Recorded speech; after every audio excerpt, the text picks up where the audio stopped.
ও মা খেতে দিয়ে দাও, খুব খিদে পেয়েছে, অনেক দেরি হয়ে গেছে আজকে। হ্যাঁ দেরি হয়ে গেছে। দাঁড়া, কি করেছো আজকে এখানে? আজকে বেশি কিছু রান্না করিনি।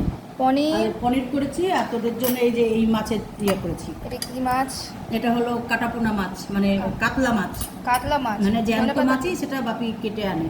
ও আরে আমাদের করেছি ইলিশ মাছ, আর এখানে আছে লোটে মাছ, শাক, এই যে কলমির শাক করেছি। তুই তো এগুলো খাবি না, না। ওগুলো তোর জন্য এই মাছ।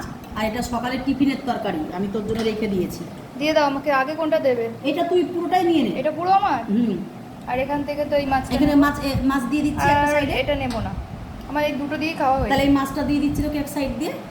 হ্যাঁ, আর এখানে কি মাছের ঝোল নিতেও পারি, আমাকে ইলিশ মাছের খালি ঝোল দিও, কিন্তু ইলিশ মাছ খাই না। হ্যাঁ এনে এটা দিয়ে দিয়ে দিলাম। এটা মাখা মাখা করেছি, বুঝেছিস? এক ঝোল সাইডে করিনি। দাও, হ্যাঁ। বেশি ঝোল করিনি, বুঝেছিস? হুম হুম। একবার এই দে মাখা মাখা, এই দে মাখা মাখা করেছি। আরে আস্তে পড়ে যাবে। করবে না করবে না, আমি দিই, ঠিক দিয়ে দিই।